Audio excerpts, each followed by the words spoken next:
Hi everyone, my name is Ben Bristow and I'm the DJ tutor and course developer here at Point Blank Music College. I've DJed alongside the likes of Pendulum, Shy FX, Foreign Beggars, and I've also had releases out on Subtech and Detox recordings. And today we're going to be looking at the Pioneer DJ-ERGO controller. This is a really cool entry-level controller for all you budding DJs out there. It's got a lot of cool features, and today we're going to be showing you one of the fundamental techniques involved with DJing using this bit of equipment. Okay, so one of the fundamental principles of DJing involves counting beats and bars, because you need to be able to count the beats and bars in order to align two tracks and keep the beats per minute the same, and also make the sections of music line up so that they sound good when played together. So what we're generally dealing with most modern dance music is 4 beats to every bar. So it's basically a 4/4 time signature, which means there's 4 main beats in every bar. So a bar would sound basically like this: 1, 2, 3, 4. So that's 1 bar, 4 of those main beats. So when we're talking about beats per minute, it's really how many of those main beats happen in 60 seconds. And most tracks tend to be in sections of 8 bars, which we like to call a phrase. So within a musical phrase, you'll find that new things will enter the tune at those 8-bar intervals, basically.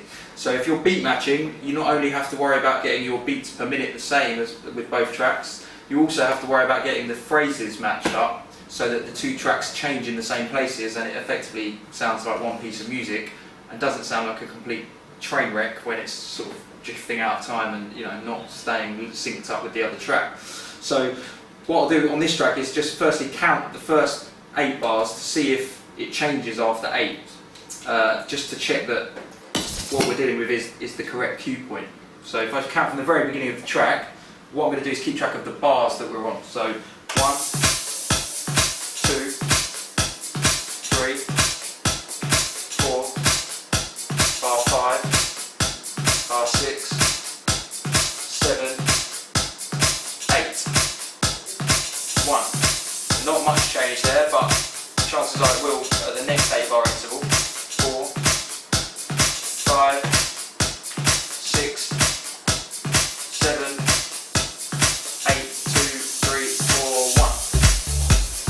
So you can hear there a new element came in after 16 bars. So the intro was basically 2 8-bar sections and then a change happened. So knowing that really helps when beat matching, because it means you can line up your tunes so that the sections of music are lined up as well as the beats per minute being the same.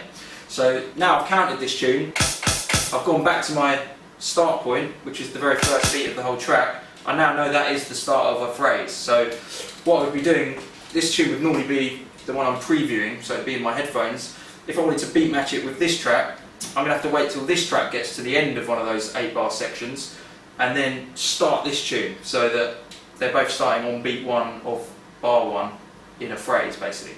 So if I play this one on the left, I'm going to let you hear both tracks, but normally this would be my preview track, but obviously we can't all listen through my headphones, so hopefully you'll understand that. So let's play this. So I'm going to keep track of where the bars are. What I've got to do is listen out for a change in the music so that I can start counting, basically, and then I'm going to drop this one in. I think we're on 8. 1, 2, 3, 4, 5, 6, 7, 8, 2, 3, 4.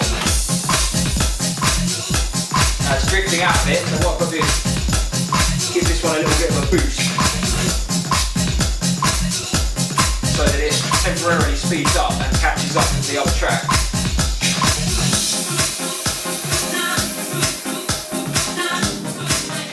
That's that track. So this one's a bit too slow. So I'm going to actually change the speed here so that it temporarily, permanently speeds up, sorry. Now you can hear they're actually pretty much in time.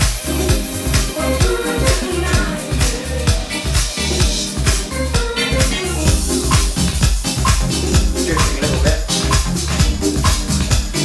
Now this Ergo controller actually has a handy little sync button, so for all you learning DJs out there, if you press the sync button, you'll hear the beats actually tighten up. So they're now synced perfectly.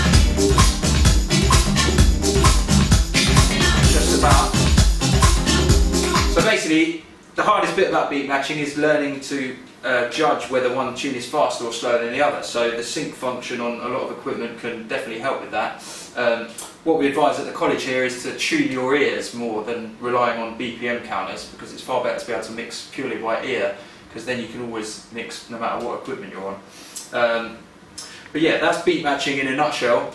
Obviously it takes quite a while to learn the training your ears side of things, but basically you're trying to align two tunes, make sure the sections are lined up, and making sure the beats per minute are the same, using the pitch control to change the speed of the track that you're mixing in, and using the jog wheel to sort of temporarily change the speed so that the two stay synchronized.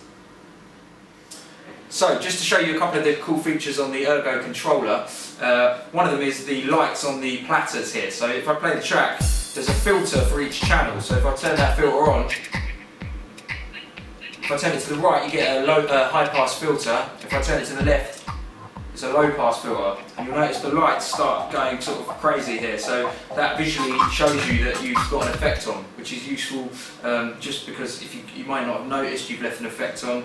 You know, we've all been there, had a few too many drinks, left something on that we shouldn't have done, and then halfway through the set you realise that you've left an effect on over your mix. This will visually show you that it's on, so it's another way of checking things. The other cool feature is the sample triggers here, so you've got 4 for each side of the device, and they actually come with a load of built-in samples that you can trigger over your tracks, and it also syncs them with your track. So if I play the track here, and I trigger a sample over it, push, push, push, push, push, push, push, push, push, push, push, push.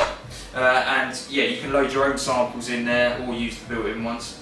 Other than that, you've got a lot of the features you'd expect to find on a Pioneer, a bit of equipment, EQs, volume faders and so on. But yeah, it's really good entry-level bit of equipment. So yeah, you should go and check it out. So if you want to learn more DJ skills like this, or indeed about music production, check out our range of courses at pointblanklondon.com, or come and visit us here at the college.